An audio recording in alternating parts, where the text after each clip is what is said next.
Assalamualaikum warahmatullahi wabarakatuh. Perkenalkan, nama saya Lia Lumatovani Mahfud dengan NIM A5102000312. Di sini saya akan sedikit menjelaskan mengenai model penelitian R&D atau biasa disebut dengan Research and Development. Yang pertama yaitu macam-macam Research and Development. Yang satu Plum model, kedua Azure, ketiga DBR, keempat 4G. Penjelasan yang pertama, Plum model. Model penelitian Plum adalah model pengembangan yang sangat intens dengan subjek penelitian. Di sini terdapat ilustrasi Plum model dalam tahap-tahapnya. Yang pertama yaitu penelitian awal atau preliminary research, yang kedua perancangan atau prototype, yang ketiga penilaian atau assessment. Tahap-tahap yang pertama yaitu preliminary research atau analisis pendahuluan, yaitu melakukan analisis kebutuhan dan konteks, mengkaji literatur, mengembangkan kerangka konsep atau teori untuk penelitian. Yang kedua, prototype phase atau pembuatan prototipe adalah tahap desain iteratif yang terdiri dari iterasi masing-masing menjadi mikrosiklus penelitian dengan evaluasi formatif sebagai kegiatan penelitian yang paling penting. Tahap ini bertujuan untuk meningkatkan dan menyempurnakan intervensi. Tahap ketiga yaitu assessment.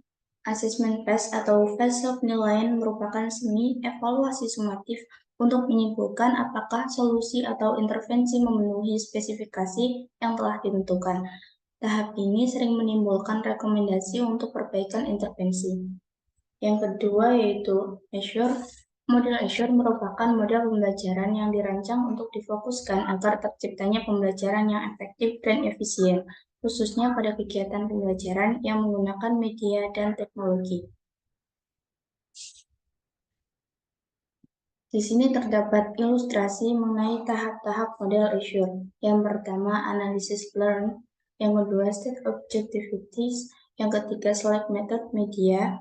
Yang keempat, multis media and material, atau guna media dan bahan.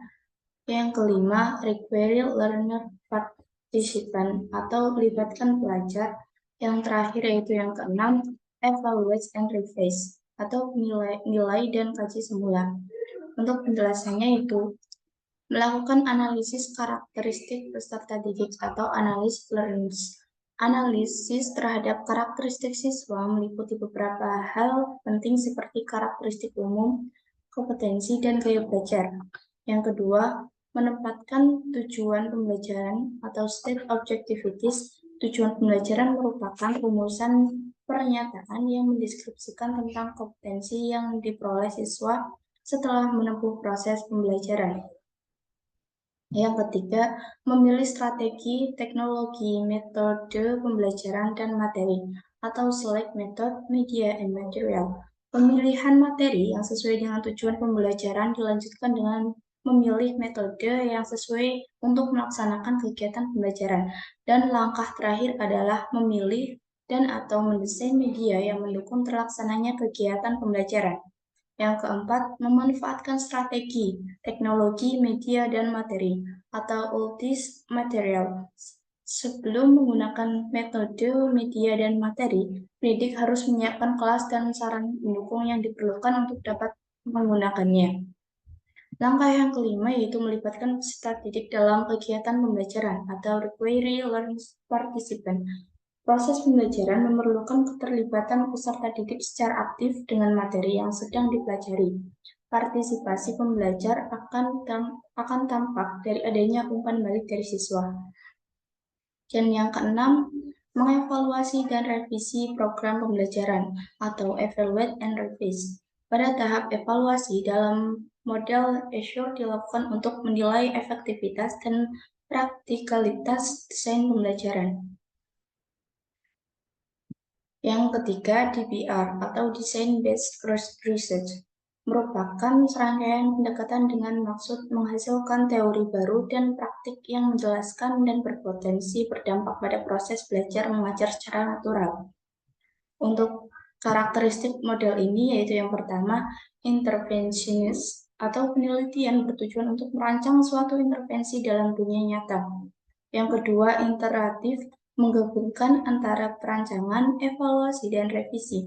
Yang ketiga, proses oriented, difokuskan pada pemahaman dan pengembangan model intervensi. Yang keempat, utility oriented, keunggulan dari rancangan diukur dengan bisa digunakan oleh pengguna secara praktik.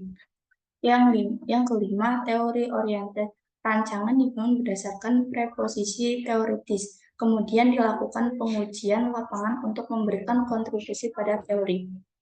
Untuk ilustrasi langkah-langkah pada model ini yaitu sebagai berikut. Dan untuk selanjutnya yaitu penjelasan mengenai langkah-langkah metode ini, yaitu yang pertama, mengidentifikasi kejadian atau masalah di lapangan. 2. Merancang solusi atau peta konsep. 3. Siklus berulang dalam pengujian dan penyempurnaan rancangan. 4. Refleksi untuk menghasilkan prinsip-prinsip desain dan implementasi. Untuk model selanjutnya yaitu 4G, atau merupakan salah satu model penelitian dan pengembangan yang digunakan untuk mengembangkan perangkat pembelajaran.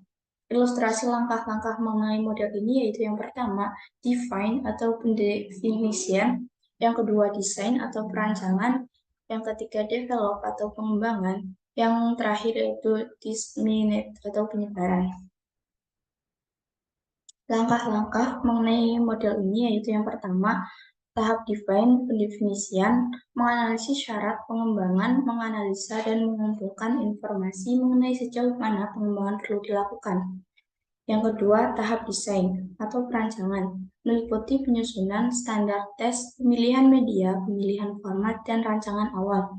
Yang ketiga, tahap develop atau pengembangan, untuk menghasilkan sebuah produk pengembangan. Yang keempat yaitu tahap disseminate atau penyebarluasan, dilakukan untuk mempromosikan produk hasil pengembangan agar diterima dan digunakan oleh individu, kelompok, maupun sistem. Dan untuk yang terakhir yaitu mengenai perbedaan paling menonjol dari keempat model yang telah dijelaskan menurut berdasarkan definisinya yaitu secara umum, perbedaan antara model-model tersebut terletak pada fokus pengembangan dan tahap proses pengembangan. Model pengembangan Bloom lebih fokus pada riset dan pengembangan produk atau program pembelajaran. Sementara model Azure lebih fokus pada perencanaan dan pelaksanaan pembelajaran yang terstruktur. Model 4D lebih fokus pada pengembangan pembelajaran berbasis proyek, dan model DBR lebih fokus pada pengembangan teori dan praktek pembelajaran yang berbasis riset. Sekian penjelasan dari saya, kurang lebihnya mohon dimaafkan. Wabillahi taufiq wal hidayah. Wassalamualaikum warahmatullahi wabarakatuh.